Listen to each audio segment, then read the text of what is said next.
সুপ্রিয় দর্শক সবাইকে স্বাগত জানাচ্ছি প্ল্যানেটারি হেলথ একাডেমিয়া সুরক্ষায় প্রতিদিন অনুষ্ঠানে। আপনাদের সঙ্গে রয়েছি আমি ডাক্তার অমিত হাসান। আজকে সুরক্ষায় মানসিক স্বাস্থ্যের এই বিশেষ সেগমেন্টে আমরা মানসিক স্বাস্থ্য নিয়ে কথা বলতে চাই। বিশেষ করে আসলে আমরা আপনার বা আমাদের নিজেদের মনের যত্ন নিচ্ছি তো? শরীরের প্রতি আসলে বেশ কিছু উপসর্গ থাকে, কিছু সিমটম থাকে। আমরা জানি যে কোনো ধরনের সমস্যা হলে আমরা আমাদের নিকটস্থ ডাক্তারের কাছে যাই, কিন্তু মন কিন্তু অবহেলিত। আমরা দিনের পর দিন আসলে ঘরের ভেতরে বাইরে অনেকভাবে আমরা নিপীড়িত হই। নিজেকে নিজে আমরা অনেক সময় বুঝতে পারি না আসলে কখন আমাদের সাহায্যের প্রয়োজন। সে মনটি কখনো বিষণ্ণ হয়ে থাকে, কখনো বিষাদময় হয়ে থাকে, কখনো আমরা সব কিছু ছেড়ে ছুড়ে চলে যেতে চাই। মনে হয় যে এই জীবন বোধহয় অর্থহীন। কিন্তু এই সব কিছু কিন্তু আমাদের মানসিক স্বাস্থ্যের সাথে সম্পৃক্ত, এবং সবাই মিলে যখন আমরা সে সমস্যাটি একসাথে আমরা যত্ন নিতে পারি, তখনই কিন্তু একটি মানুষ আবার স্বাভাবিক গতিতে ফিরে আসে। তাই সবাই মিলে মানসিক স্বাস্থ্যের বা যে সেবাটি বা যত্নটি দরকার, সেটি কিন্তু এখন সময়ের প্রয়োজন। আমরা সমগ্র বিশ্বের সঙ্গে যদি আমরা তাল মিলিয়ে দেখতে চাই, তাহলে কিন্তু মানসিক স্বাস্থ্যের এই যত্নের প্রতি আমরা অনেকটাই পিছিয়ে আছি।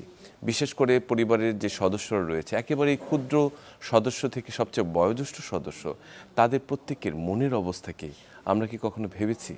এই জায়গাগুলো নিয়ে আজকে কথা বলতে চাই, এবং আমাদের এই আজকের এই বিশেষ সেগমেন্টে কথা বলার জন্য আমরা স্টুডিওতে আমন্ত্রণ জানিয়েছি ডাক্তার মোহাম্মদ আশরাফুল বারী, কনসালটেন্ট সাইকিয়াট্রিস্ট, আকিদা হেলথ কেয়ার লিমিটেড। আপনাকে স্বাগত ডাক্তার আশরাফ আমাদের অনুষ্ঠানে। ডাক্তার অমিত, আপনাকেও ধন্যবাদ, আর চ্যানেল 24কেও ধন্যবাদ আমাকে এখানে আসতে দেওয়ার জন্য। আমরা আসলে সত্যিকার অর্থে যেটি জানতে চাই, মনের যত্ন বা মানসিক স্বাস্থ্যের এই যে সুরক্ষাটি, সেটি কিন্তু আমরা অনেকেই বলি, কিন্তু কাজে কতটুকু প্রকাশ করি সেটি কিন্তু একটি চ্যালেঞ্জ হয়ে দাঁড়ায়। তো এই আমি যদি জানতে চাই আপনি একদম ব্যক্তিগত বিষয় থেকে, যে এই মানসিক স্বাস্থ্যের প্রতি আপনি কেন আগ্রহী হলেন, বা একজন সাইকিয়াট্রিস্ট হিসেবে আপনার কিছু চিন্তা ভাবনা ছিল নিশ্চয়ই যে আমি এটা করতে চাই, কেন সাইকিয়াট্রিস্ট হলেন? খুবই সুন্দর প্রশ্ন, আর এরকম প্রশ্ন আমাকে এখনও কেউ করেনি।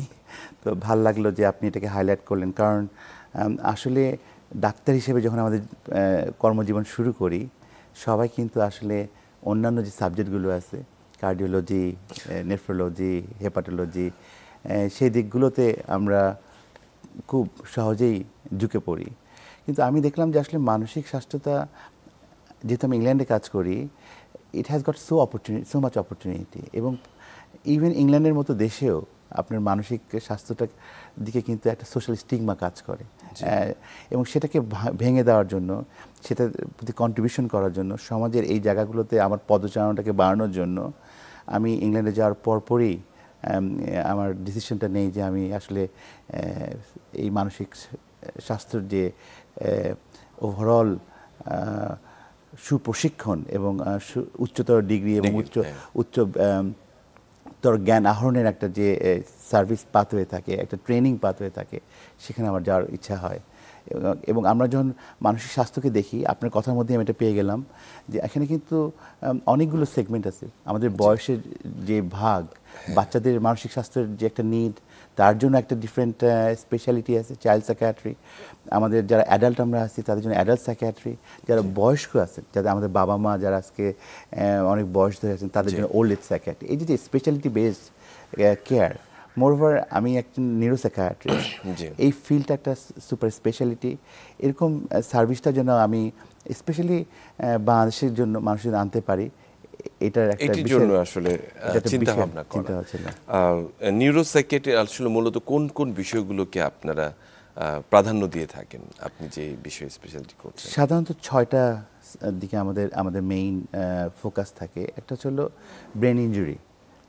আপনি দেখেন বাংলাদেশের মতো আমাদের একটা 18 কোটি মানুষের একটা দেশে, এখানে কিন্তু রোড ট্রাফিক অ্যাক্সিডেন্ট অনেক কমন, এবং এই রোড ট্রাফিক অ্যাক্সিডেন্টের পর আমরা কিন্তু হয়তো ব্রেন সার্জারি করি, অথবা আমরা তাদের একটা অর্থোপেডিক সার্জারি করি। কিন্তু এই যে ওভারঅল ট্রমার যে সিকিউলি, বিহেভিয়ারাল যে সিকিউলি, মানসিক যে প্রতিবন্ধগুলো আসে, সেটা আপনার পোস্ট ট্রমাটিক স্ট্রেস ডিসঅর্ডার হতে পারে, সেটা আপনার পোস্ট হেড ইঞ্জুরি ডিপ্রেশন হতে পারে, সাইকোসিস ডেভেলপ করে, সেটা কিন্তু কোনো কেয়ার হয় না। So head injury and behavioural sequelae of the head injury, এটা একটা পার্ট। এটা একটা গুরুত্ব। আরেকটা হচ্ছে আপনি দেখবেন যে মৃগী রোগ অথবা ইপিলেপসি, এটা আমাদের কিন্তু খুব কমন, কিন্তু এটার সঙ্গে কিন্তু it has got a very interesting behavioural part, যেটা আমরা আসলে কখনো চিন্তা করি না। সেটা একটা ইম্পর্টেন্ট পার্ট অফ আপনার নিউরোসাইকিয়াট্রি। সাইকিয়াট্রিস্ট। মজার একটা জিনিস যেটা বলতে চাই সেটা হচ্ছে যেমন ধরে নেন ফাংশনাল নিউরোলজিক্যাল ডিসঅর্ডার, আপনি দেখবেন বাংলাদেশে স্পেশালি মহিলাদের ডোমিনেটে দেখা যায় যে আমরা কিন্তু একটা ডাক্তার থেকে আরেকটা ডাক্তার অনেকবার শপিং করি, ডক্টর শপিং করি, বাট ইন রিয়ালিটি সবগুলো ইনভেস্টিগেশন নর্মাল। কিন্তু তাদের কন্টিনিউয়াস যে সোমাটিক যে এক্সপিরিয়েন্স, হয় পেটে ব্যথা অথবা মাথা ঘুরে পড়ে যাওয়া অথবা হাত পা একটা জায়গায় অবশ হয়ে যাওয়া, আসলে আপনি যদি ফিজিওলজিক্যালি দেখেন এবং আপনি যদি ফিজিক্যাল হেড চেক আপ করেন সব কিছু নর্মাল। এটাকে আমি বলি ফাংশনাল নিউরোলজিক্যাল ডিসঅর্ডার। এইটাও কিন্তু নিউরোসাইকিয়াট্রি এটা অনেক কমন, অনেক কমন, এবং এটা আমরা বাংলাদেশে আনতে চাই। এবং আমি এই ব্যাপারে আমি কিংস কলেজ লন্ডনে একটা ক্লিনিক করি। It fascinates me and I try to relate যে কীভাবে আমি বাংলাদেশের মানুষের কাছে এই জিনিসগুলো নিয়ে যেতে চাই। এটা 3 নাম্বার। 4 নাম্বারটা হচ্ছিল নিউরোডিজেনারেটিভ ডিসঅর্ডার।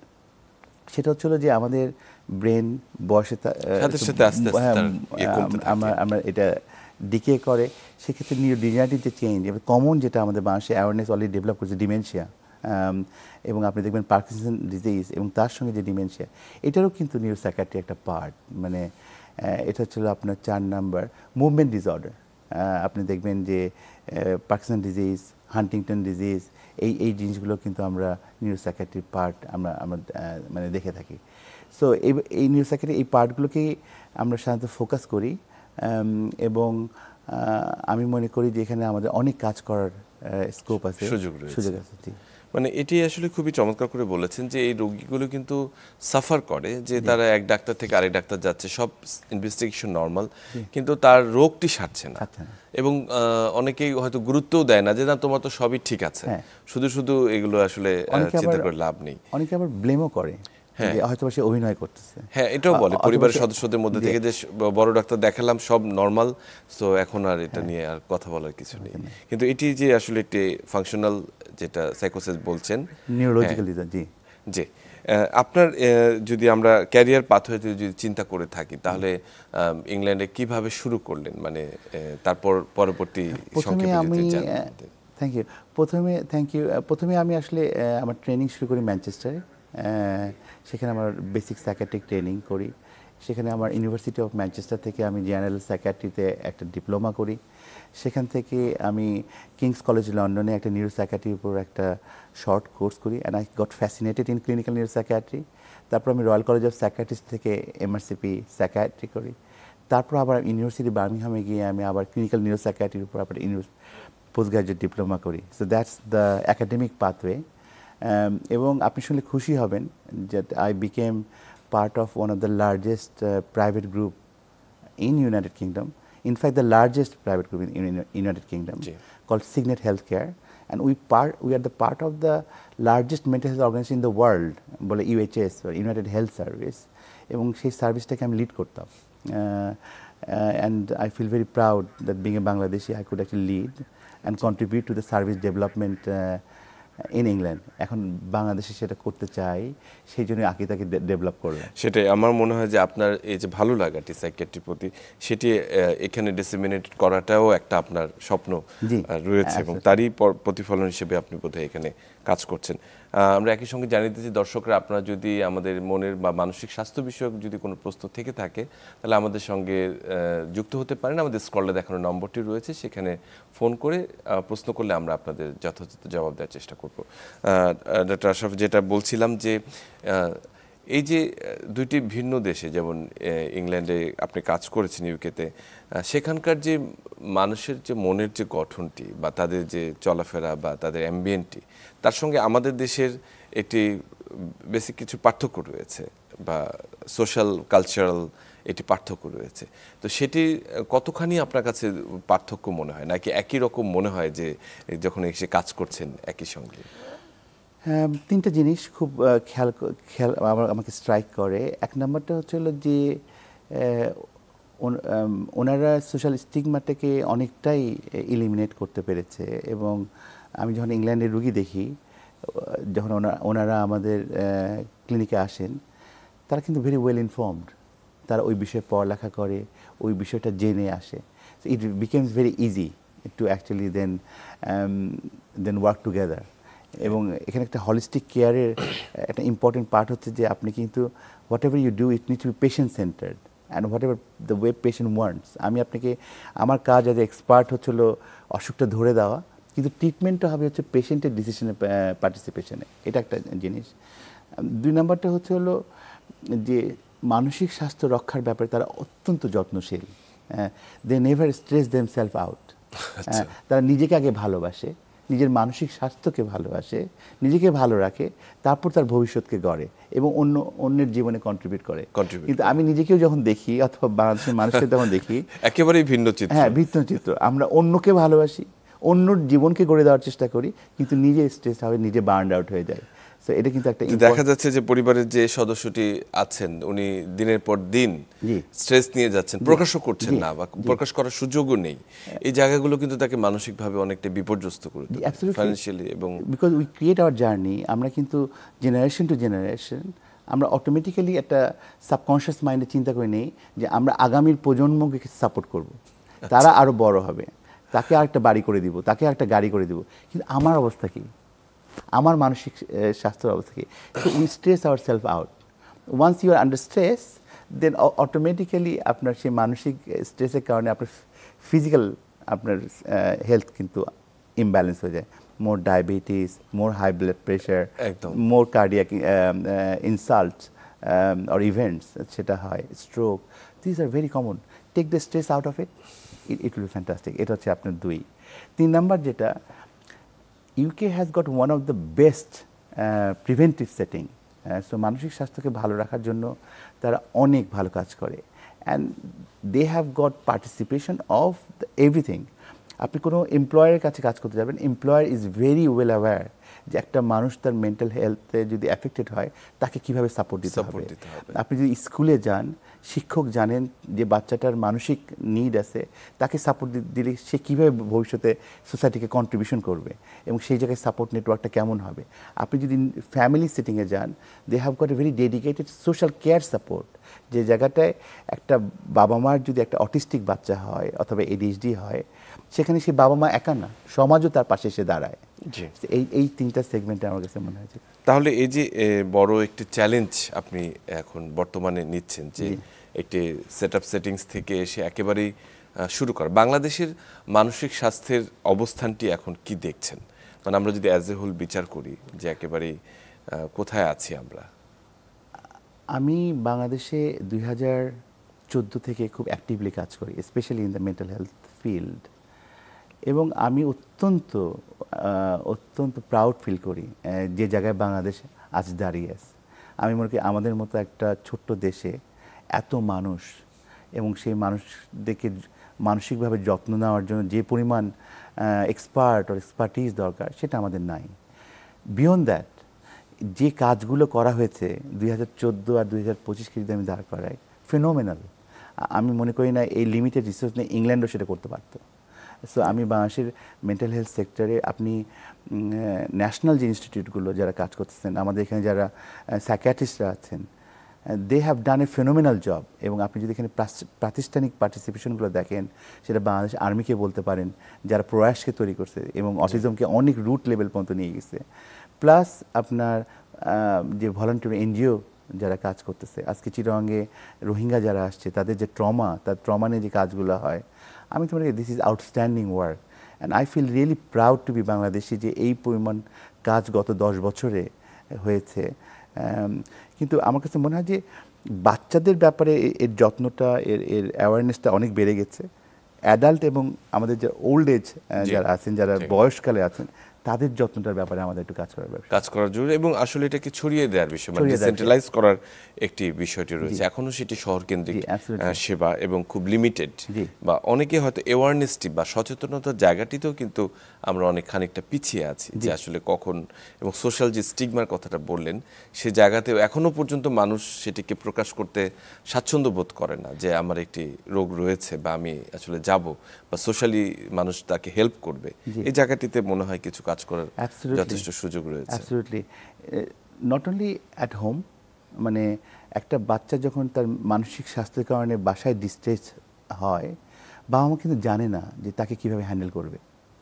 আবার এমন কোনো প্রতিষ্ঠান এখানে নাই যে জায়গাগুলোতে তাকে তার সম্মানকে, তার ডিগনিটিকে মেনটেন করে তার তার যে ডিস্ট্রেস তাকে হেল্প করে। আপনি দেখবেন সেটা আপনার জেনারেল হাসপাতালে হতে পারে, সেটা আপনার মেন্টাল হেলথ সেটিংয়ে হতে পারে। অনেক সময় কিন্তু বেঁধে রাখা হয়, অনেক সময় কিন্তু তাকে মানে একটা মানে বেশ একটা কষ্টদায়ক প্রসেসের মধ্যে নিয়ে যাওয়া হয়।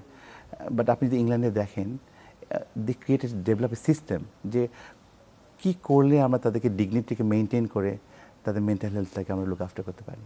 সেটা একটা বড় ব্যাপার।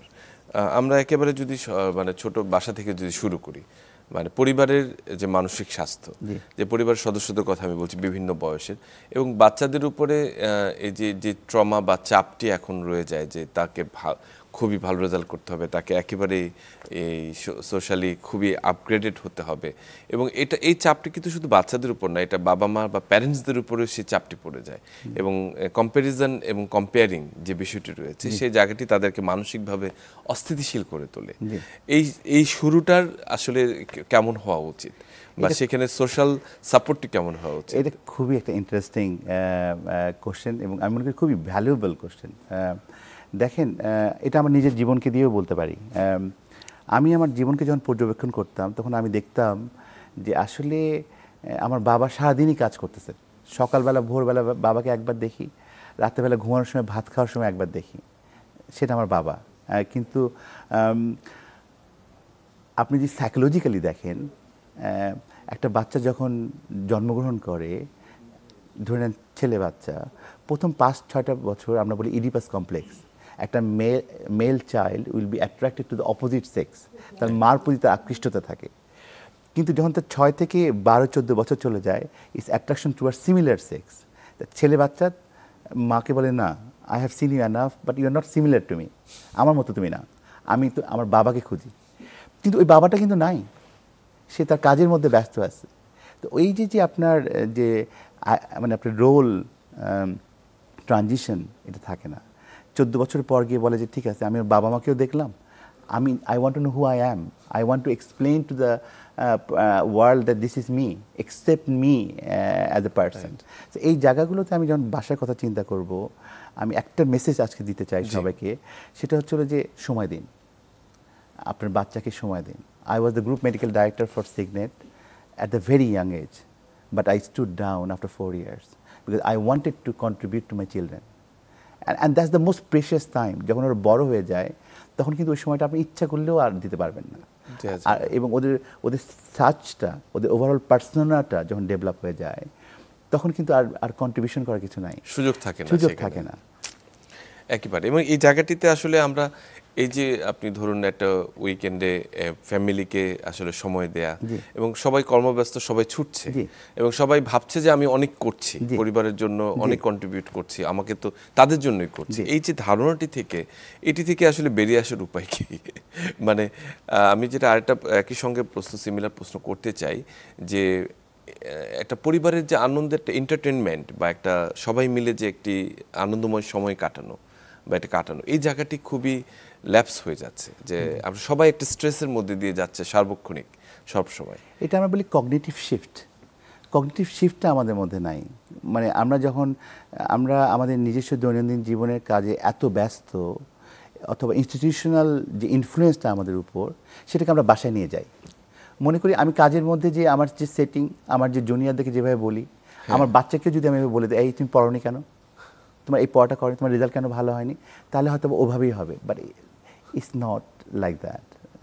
It's a different institution. It's a different emotional connection. It's a different way of actually managing that dynamics, inner dynamics.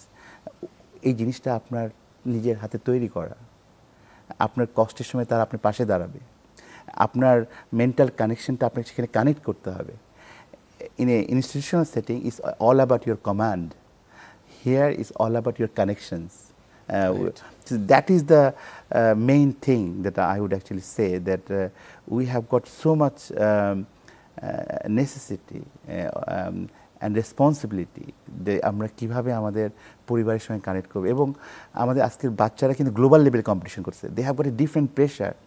We need to sit down with them and to understand what they're going through rather than bring a judgment call. এটা এবং এই যে এখন যে সময়টা হচ্ছে adolescence যে health বা তাদের যে এই সময় যে পরিবর্তনগুলো এবং বেশিরভাগ বাবা মাদের আসলে কমপ্লেন হচ্ছে এই সময় তারা কথা শুনতে চায় না, তারা লিসেন করতে চায় না, তারা তাদের মতো করে তৈরি করতে চায় এবং তারা অনেকেই আশঙ্কায় থাকেন যে সে আবার মানে তার ডিরেইলড হয়ে যায় কিনা, যে তার যে ট্র্যাক থেকে সরে যায় কিনা। এবং এই নতুন প্রজন্মের সাথে যে প্রজন্মগত যে একটি পার্থক্য রয়েছে, যে তারা সবসময় উদাহরণ হিসেবে দেন আমাদের সময় তো আমরা এরকম করেছি, আবার বাবা মা বললে আমরা পড়াশোনা করেছি, তোমরা কেন করছো না। এই যে পার্থক্যটুকু, গ্যাপটুকু, সেটার সমাধান কিভাবে আসতে পারে? খুবই সুন্দর কোশ্চেন। মানে ইট রিফ্লেক্টস ইউর ইনার ইন্টেলিজেন্স। মানে খুব ইম্পর্টেন্ট ব্যাপার, খুবই ইম্পর্টেন্ট ব্যাপার। খুব সুন্দরভাবে সামারাইজ করার চেষ্টা করতেছি। In a term call adolescent brain opportunity and risk. একটা অ্যাডোলেসেন্ট ব্রেনের যে ওভারঅল যে ক্ষমতা, সেটা ইনফরমেশনকে নেওয়ার, ইনফরমেশনকে সিনথেসাইজ করার এবং তাকে এক্সিকিউশন করার, এই জায়গাটা আমাদের একটু খেয়াল রাখতে হবে। একটা adolescent brain is 200 times more powerful than an adult brain. So ওই যে বাচ্চাটা, সে বাচ্চাটা কিন্তু আমার চেয়ে একটা শক্তিশালী ব্রেন নিয়ে সে সমাজে ঘোরাফেরা করতেছে, কিন্তু yet he cannot perform like me as a parents or as a teacher or as a, কেন করতে পারতেছে না? কারণ তার ফ্রন্ট পার্ট অফ দ্য ব্রেনটা ইম্যাচিওর। পুরো ব্রেনটাই ডেভেলপ হয়ে আসে কিন্তু ফ্রন্ট পার্টটা করতে পারে না। And the front part of the brain is the most important part আপনি এক্সিকিউটিভ ডিসিশন নেওয়ার জন্য, একটা র্যাশনালাইজ ডিসিশন নেওয়ার জন্য। এটা হয় হচ্ছে বয়স যখন 24 থেকে 25 হয়, তখন আপনি এই ফ্রন্ট পার্ট অফ দ্য ব্রেনটা ম্যাচিওর হয়। তাহলে ওই ব্রেনটা কি function? It becomes very impulsive. ডিসিশনকে সে একটা অ্যাকশন নেয়, অ্যাকশনের উইদাউট থিঙ্কিং দ্য কনসিকুয়েন্স। আমার কী হবে? আমার একটা বাইক লাগবে বাবা, আমি বাইক নিয়ে এখন ঘুরে বেড়াবো, বাইক না দিলে আমি সুইসাইড করবো। আপনি এই যে কথাগুলো, এটা কিন্তু আপনার একটা ইম্পালসিভ টক, ইম্পালসিভ অ্যাকশন। ও চিন্তা করেন তার কনসিকুয়েন্সটা কি। এটাই হচ্ছে এই ফ্রন্ট পার্ট অফ দ্য ব্রেনের ইম্যাচুরিটির কারণে। And make decision with emotions. তখন বাবা মাদের কাছে এই জিনিসটা তখন আপনার ডিফিকাল্ট হয়ে যায়, যাচ্ছে আমি তো ইমোশন নিয়ে ডিসিশনটা দেখতেছি আমার বাচ্চার মধ্যে। 3টা অ্যাডভাইস। 1 নম্বর হচ্ছে হলো যে প্যারেন্টাল যে গাইডেন্স, সেটা আপনাকে দিতে হবে, সেই সময়টা আপনাকে দিতে হবে একদম। And you need to be able to gradually inject the things that you want in your child. আপনার বাচ্চার মনের মধ্যে, বাচ্চার ব্যবহারের মধ্যে আপনি কি দিতে চাচ্ছেন, এই প্ল্যানিংটা আপনাকে করতে হবে। যেমন আপনি বিজনেস প্ল্যান করেন, সিমিলারলি আপনাকেও এখানে প্ল্যান করতে হবে যে আচ্ছা আমি আমার বাচ্চার ব্যবহার, বাচ্চার আচরণে কী করতে চাই। আপনি এটা একটা অটোমেটিক প্রসেস না, সে আপনার কাছ থেকে আপনার পার্সোনালিটিকে দেখে, আপনার এনভায়রনমেন্টকে বুঝে সেটি কিছু ডিফিউশনের মাধ্যমে সে নিয়ে নিচ্ছে। আপনি আপনার ওয়াইফের সঙ্গে যেভাবে ব্যবহার করেন, আপনি আপনার আরেকটা বাচ্চার সঙ্গে যেভাবে ব্যবহার করেন, আপনি একটা মানুষের সঙ্গে যে ব্যবহার করেন, এটা কিন্তু সে অ্যাবজর্ব করতেছে। 1। 2 নম্বরটা হলো আমরা কিন্তু আনকনসিয়াসলি এটা করি যে একটা বাচ্চাকে একটা ভালো স্কুলে পড়াবো, একটা এডুকেশনাল ইনস্টিটিউটে পড়াবো, very important. So environmental effect, adolescent brain very immature. আপনি যেটা ভালো এনভায়রনমেন্টে দেন, একটা ভালো স্কুলে দেন, সেখানে স্ট্রাকচারটা that will allow him to develop. এবং ওখানে 2টা পার্ট, 1 নম্বর হচ্ছে শিক্ষক, আরেকটা হচ্ছে তার পিয়ার গ্রুপ, হাইলি ইনফ্লুয়েন্স করে বাচ্চাটাকে। আপনি কিন্তু ওভারঅল টাইম স্কেলটা দেখেন, একটা বাচ্চা কিন্তু একটা স্কুলে 5-6 ঘন্টার সময় থাকে, আপনি তার সঙ্গে থাকছেন মাত্র 2 ঘন্টা।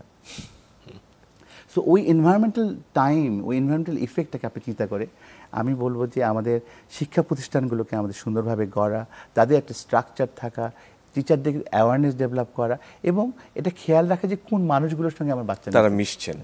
এটা হচ্ছে 2। 3 নাম্বারটা হচ্ছে হলো যে আগে কিন্তু আমরা দেখেন আমরা যেভাবে বড় হয়েছি, আমাদের দাদা, দাদি, খালা, মামা সবার একটা কন্ট্রিবিউশন ছিল আমাদের বড় হওয়ার পিছনে। এখন কিন্তু তারা নাই, তারা isolated. That's why they are leaning on the social media. এটা আমাদের বুঝতে হবে। তো যখনই সময় পাবেন গ্রামের বাড়িতে নিয়ে যাবেন, আত্মীয় স্বজনকে দেখাবেন, হাঁটতে যাবেন বাইরে, গরিব মানুষটার সঙ্গে পরিচয় করে দিবেন, কীভাবে তার জীবন কাটে, দেখবেন আপনার একটা সুন্দর পরিবর্তন। মানে 3টা উপদেশ বা 3টা অ্যাডভাইস আসলে ভীষণ গুরুত্বপূর্ণ। আমরা এই বিষয়টি নিয়ে আরও আলোচনায় আসবো, তবে তার আগে একটা ছোট্ট বিরতি নিয়ে নিই। সুপ্রিয় দর্শক, আজকে সুরক্ষা মানসিক স্বাস্থ্যের বিশেষ সেগমেন্টে আমরা কথা বলছিলাম যে আসলে আমাদের মানসিক স্বাস্থ্যের সুরক্ষাটি কিভাবে সংরক্ষিত হবে এবং সমন্বিত উদ্যোগ নিয়ে। সবাই সঙ্গে থাকুন, ফিরে আসছি একটু পর।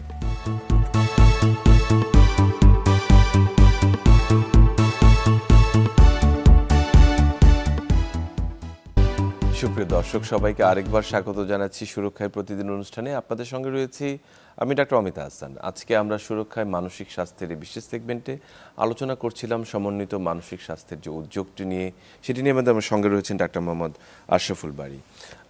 ডাক্তার আশরাফ, আমরা আবার ফিরে আসলাম এবং খুবই আসলে মনোমুগ্ধকর আলোচনায় ছিলাম, যেটি আমাদের প্রত্যেকের জীবনের সঙ্গেই সম্পৃক্ত।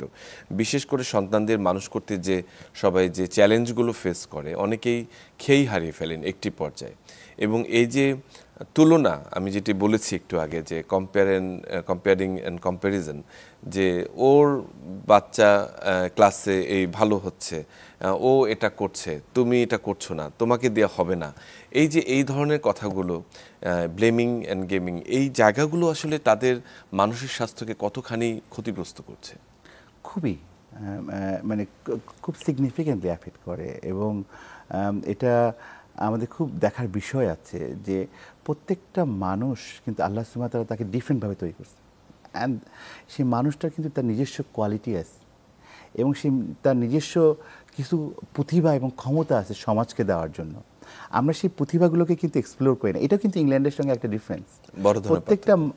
তারা প্রত্যেকটা মানুষকে একটা মানুষ হিসেবে সম্মান করে অথবা গণ্য করে, এবং তার মধ্যে যে প্রতিভাটা আছে সেটাকে আপনার পরিবর্ধন করাতে সাহায্য করে, যেটা তার মানসিক স্বাস্থ্যকে কিন্তু সাপোর্ট করে। It's a very sort of coordinated act. কিন্তু আমাদের আসলে আমরা একটা সোসাইটাল যে এক্সপেকটেশন, সেটা আমাদের সন্তানের উপর চাপিয়ে দেই। এটা ইম্পর্টেন্ট ব্যাপার যে আপনি ভালো মানের ডাক্তার হতে হবে, ইঞ্জিনিয়ার হতে হবে, অথবা আপনার হাই অফিসিয়াল হতে হবে, আর্মিতে যেতে হবে। এটা কিন্তু আমাদের সোসাইটাল একটা ডিকটেশন। সেক্ষেত্রে কিন্তু আমরা মনোযোগ দিই না যে আসলে ওই বাচ্চাটার কোয়ালিটি কী এবং সে কোথায় কন্ট্রিবিউট করতে পারে। একটা বাচ্চা যদি ধরে নেন অটিস্টিক হয়ে গেল, অ্যান্ড তার একটা নিজস্ব একটা ন্যাক থাকে যে আমি কম্পিউটারে অনেক ভালো। সো এমন কিন্তু অনেক মানুষ আমি দেখি ইংল্যান্ডে যারা অটিজম অথবা ADHD নিয়ে ঘুরে বেড়াচ্ছে, কিন্তু they are contributing to the society খুব ভালোভাবে, কারণ সোসাইটি তাকে সাপোর্ট দিচ্ছে, পরিবারও তাকে সেই প্রসেসটার মধ্যে পার্টিসিপেট করে দিচ্ছে যে আচ্ছা, ইট ডাজন্ট ম্যাটার, তুমি যে জায়গাটায় তুমি ভালো, যে জায়গাটায় তোমার মন আছে, তুমি করে এনজয় করছো, বি ইট। তখন তার পারফরমেন্সটা অনেক অনেক অনেক ইনক্রিজ করে। আর ব্যাপারটা হচ্ছে যে কম্প্যারিজন, যেটা আপনি বললেন যে একজনের সঙ্গে আরেকজনের কম্প্যারিজন করা, এটা আসলে আমি আসলে কখনো বুঝতাম না, কিন্তু এখন আমি আসলে খুব ইন্টারনালাইজ করি যে আসলে every individual should be evaluated and respected the way they are, rather than compare করে কিন্তু আসলে পাই না কিছু। মানে আপনি কিন্তু অ্যাচিভ করতে ফলাফল ভালো না, ফলাফল আপনি কিছুই পাবেন না। কারণ হচ্ছে যে how does it make sense যে আপনি আরেকজনের পারফরমেন্স নিয়ে, আর জীবন তো একটা পরিক্রমা। আপনি ছোট বয়সে যে পারফরমেন্স করে হয়তো সে একাডেমিক্যালি ভালো করতেছে, ভবিষ্যতে তার জীবন কর্মক্ষেত্রে যে সে একইভাবে ভালো করবে তা কিন্তু না। মানে সেই জায়গাটাই আমার জি, সেটি একেবারেই গুরুত্বপূর্ণ। মানে এই যে সমন্বিত তাদের মধ্যে যে ব্যালেন্স অ্যান্ড যে একটি বিষয়টি, সেটি কিন্তু আসলে খুব ভীষণভাবে গুরুত্বপূর্ণ। যে এই যে আমাদের ছোটবেলা থেকে যে একটি ধারাবাহিক একটা চিন্তার মধ্যে আমরা ঢুকে যাই যে না, একদম সব কিছু ফাস্ট হতে হবে, সব এটা করতে হবে, সেটা করতে হবে, এই যে চাপিয়ে দেয়া, এই বিষয়টা কিন্তু এখন আসলে সব ক্ষেত্রে ভালো হয় না, সব ক্ষেত্রে, সেটি বলছিলেন। এবং আরেকটি ভীষণ গুরুত্বপূর্ণ বলেছেন, যার যেটিতে আসলে আগ্রহ এবং যেটা ভালো করতে পারে সেটিকে আসলে নির্যাসটি গ্রহণ করাটাও কিন্তু একটা বড় ধরনের একটা, আমি বলবো যে সাফল্য। অ্যাবসলিউটলি। একজন ক্রিকেট খেলে সারা দেশে নাম করতেছে, সেটি বলছি, that's his passion, that's his identity, be it. মানে সেটা হওয়া উচিত, এবং সেটা কিন্তু তার মানসিক স্বাস্থ্যকে সুরক্ষার জন্য অনেক কন্ট্রিবিউশন করে। আমরা একটু আসলে আরেকটু কর্মক্ষেত্রে চলে যাই, যে আমাদের এই কর্মক্ষেত্রে যে আমাদের মানসিক স্বাস্থ্য, এটি কিন্তু ভীষণভাবে উপেক্ষিত। বিশেষ করে যে কলিগ বা পেয়ার যারা রয়েছেন, এবং অফিসে দেখা যাচ্ছে যে এক ধরনের কর্পোরেট পলিটিক্সের শিকার হয়ে যান অনেকে, যে একজন ভালো করছেন, পেছন থেকে তার নামে বুলিংয়ের শিকার হচ্ছেন, এখন সাইবার বুলিংয়ের শিকার হচ্ছেন। আমি আসবো সোশ্যাল মিডিয়া নিয়ে, তার আগে এটি বলি নেই যে কর্মক্ষেত্রে মানসিক স্বাস্থ্যের ব্যাপারটিকে আসলে কতখানি গুরুত্ব হিসেবে দেখেন আপনারা, বা কি করা প্রয়োজন এখানে? খুবই ইম্পর্টেন্ট। মানে ইন সিম্পল টার্ম আমরা কর্মক্ষেত্রকে বলি this is the second family. So আপনি একটা ফ্যামিলিকে ছেড়ে আপনি আপনার কর্মক্ষেত্রে আপনি আরেকটা ফ্যামিলির কাছে আপনি আসছেন, এবং সেই পরিবারটা এমনই হওয়া উচিত যেন একটা সাপোর্টিভ রোল থাকে আপনার আপনার সামনের দিনগুলোকে ভালো রাখা, অথবা আপনার মানসিক স্বাস্থ্য শারীরিক স্বাস্থ্যের যত্ন করা। এবং এখানে যেটা আপনি যত করবেন তত কিন্তু আপনি সেই সেই ইনস্টিটিউশনে তত ভালো হবে, আউটকামটা তত ভালো হবে। এবং সেক্ষেত্রে আপনি কমন যেটা স্ট্রেসটাকে ম্যানেজমেন্ট করা, এবং সেই জায়গাটায় একজন কর্মীর যে দায়িত্বটা, সেই দায়িত্বটাকে সুন্দর করে গুছিয়ে দেওয়া। আমরা কিন্তু বাংলাদেশে কাজ করে দেখলাম রোল মানে definition or defining the role কিন্তু থাকে না, মানে একই মানুষ বিভিন্ন জায়গায় মাল্টিটাস্কিং করতেছেন, যার ফলে হয় কি আপনি না এটা আউটকামের মধ্যে নিয়ে আসতে পারতেছেন, না ওনাকে একটা শান্তির মতো জায়গায় আপনি কাজ দিতে পারতেছেন।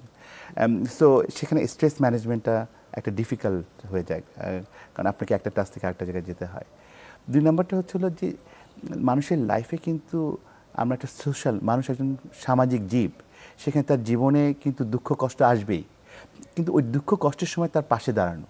আজকে যদি আমার কর্মী বাবা মাকে হারায় অথবা তার আপনজনকে হারায়, সে একটা ডিপ্রেসিভ ফেজের মধ্যে যেতে পারে, ওই সময় তাকে সাপোর্ট দেওয়া।